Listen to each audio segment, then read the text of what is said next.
have microphones for the panelists as well.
Good morning, everyone. I think we are ready to start. Excellencies, honorable and distinguished guests, ladies and gentlemen, all protocols observed. Welcome to this COP27 side event here on Gender Day at the African Pavilion, which is hosted by the African Development Bank with contributions from the IDB, UNIDO, UN Climate and Environment, International Committee of the Red Cross, the European Bank for Reconstruction and Development. And the title of the event today is Enabling and Tracking Gender-Responsive Green Jobs and Recovery. My name is Ingvild Solvang, and I am Deputy Director and Head of Climate Action and Inclusive Development at the Global Green Growth Institute, and it is a great honor to be the moderator of the session today. And I would like to thank the AFDB for the opportunity. And as the title of this session implies, today we will talk about the opportunities and the risks in the transition towards green, low-emission economies, particularly in terms of the gender gap in the labor markets, and with a focus on Africa. Women are underrepresented in economic opportunities in all economies around the world, according to the World Economic Forum. Women are more likely to be employed in informal sectors, and women are more likely to hold vulnerable employment. Women are also more likely to be unemployed and underemployed. And starting with understanding the context in Africa, which has very eloquently been articulated by UN Women and the AFDB in a report on green jobs for women in Africa, we are in good place today to look at some of these issues and these challenges. We will also touch upon the fact that inequalities were exacerbated by the COVID-19 pandemic and its ripple effects. So I'm very pleased now to welcome Her Excellency, Madam Rachel Ruto, the First Lady of Kenya, to give the first opening remarks delivered through a pre-recorded video message.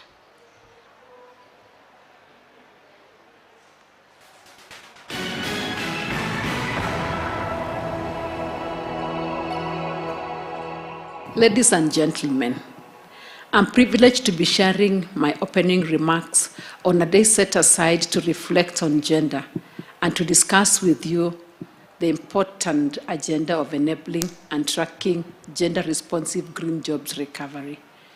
I'm passionate in advancing women economic empowerment and understand the importance and positive impact of engaging gender equality discussions within the labor market.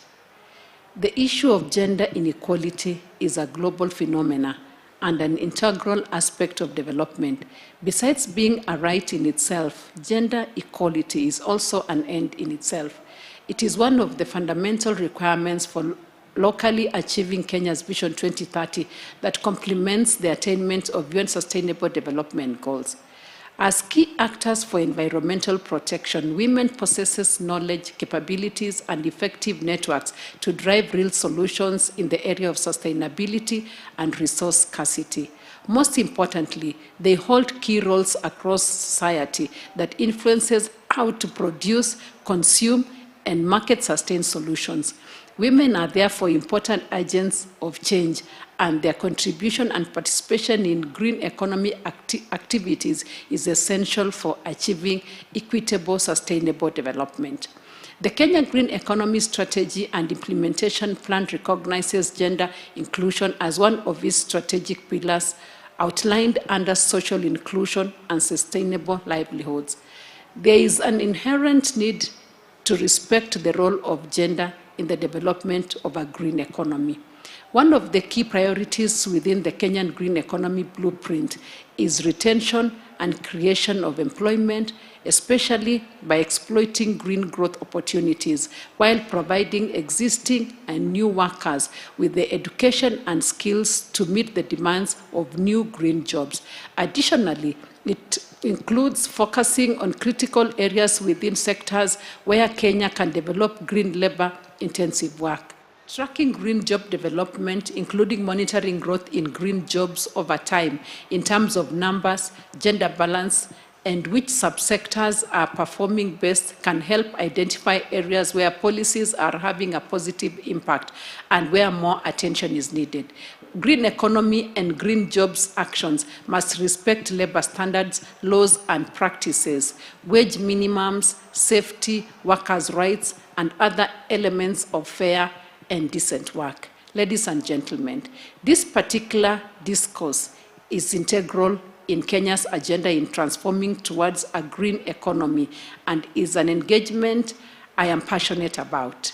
I wish to thank the African Development Bank for their friendship, partnership, and convening various actors to engage in tracking gender-responsive green jobs recovery.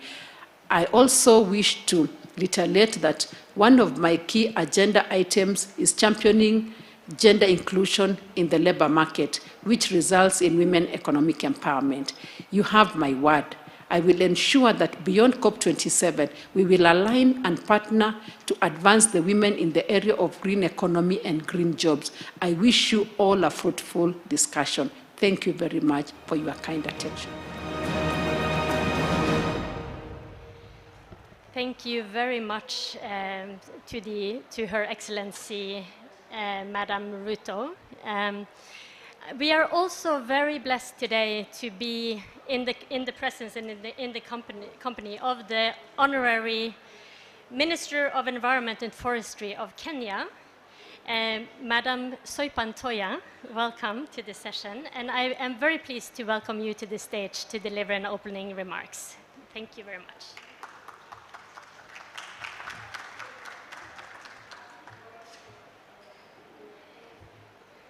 Thank you very much. Ladies and gentlemen, and all protocol observed, it is my esteemed pleasure to be speaking at this crucial discussion on enabling and tracking gender-responsive green jobs recovery. Climate change has emerged as one of the greatest threats to life on Earth. It is also a very serious challenge to human well-being globally, with particular intensity on the African continent as the most vulnerable to climate and weather extremes.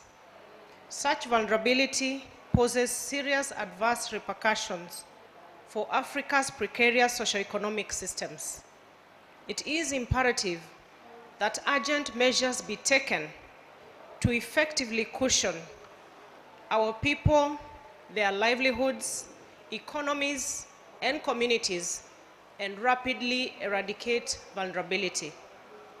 Ladies and gentlemen, the climate emergency disproportionately impacts women's and girls' economic opportunities. In the first instance, developing countries bear the burden and costs of climate change through food insecurity, drought, floods, damage to property and productive assets, and diminished livelihoods. At the same time, there is a clear gender dimension to the climate emergency, where women and girls are more impacted by the changing climate. Structural gender inequalities, such as inequity in unpaid care intensify with the climate crisis. And as the climate and weather-related shocks increase, the amount of time required to care and domestic activities also increases. Ladies and gentlemen, this has an effect on girls who are more likely to be kept out of education to help with domestic chores, and on women as it reduces their time to engage in productive and paid work. In addition, increasing gender gaps in the world of work demonstrate the deep and persistent barriers that women face to realize their economic rights and opportunities.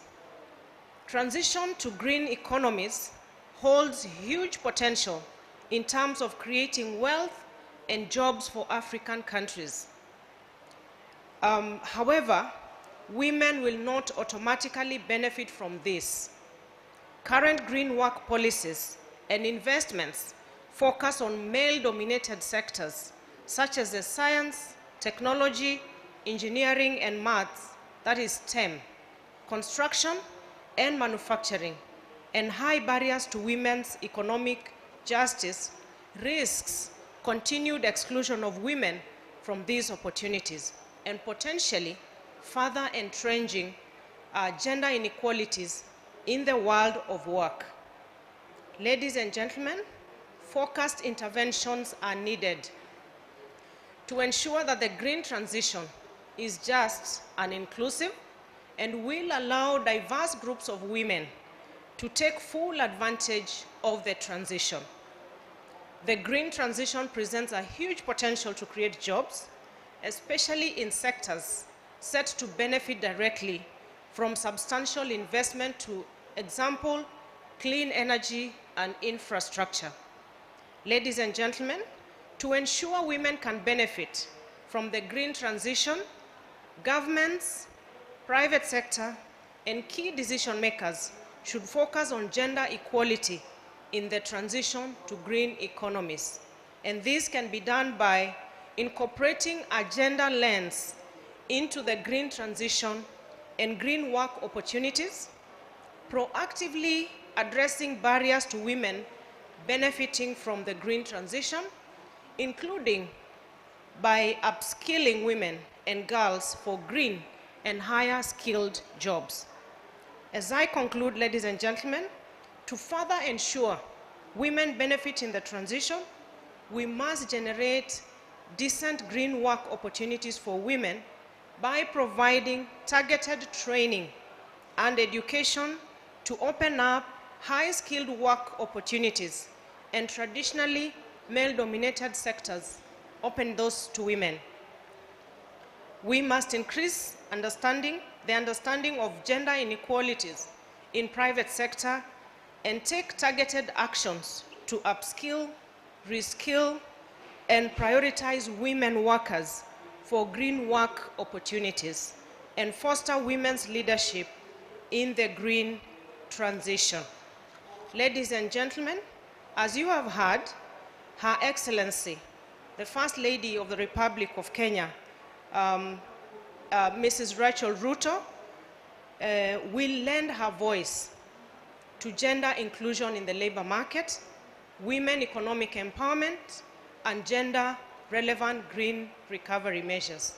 And there lies an opportunity for us, because from the highest office, we have a voice, we have a champion, and this we open up to potential partnerships, potential collaborations, so that we take this to another level. In conclusion, transitioning to a green economy requires significant and targeted resources in terms of finance, investment, technology, and capacity building. Therefore, intentional integration of the green transition in the planning, budgeting is crucial for successful implementation and transition.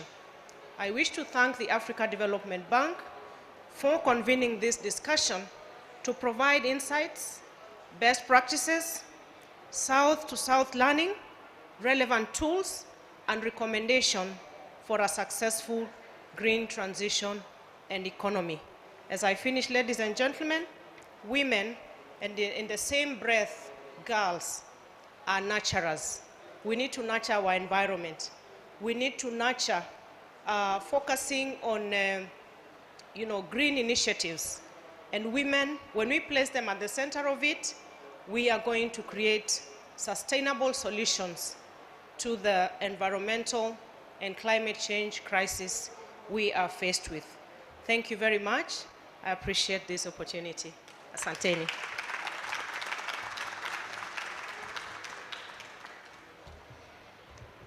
Thank you very much for that, for setting the scene so eloquently, and for your leadership, Madam Minister. We are now ready to go to the next virtual speech today from Ms. Malado Kaba, who is Director of Gender, Women and Civil Society at the African Development Bank.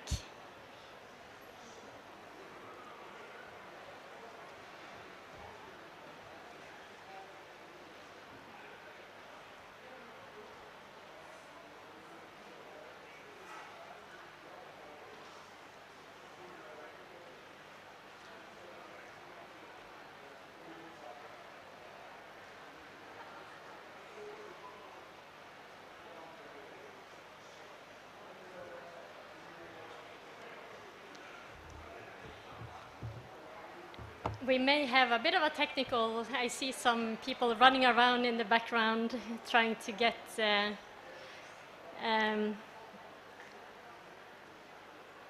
Miss Kaba on the line.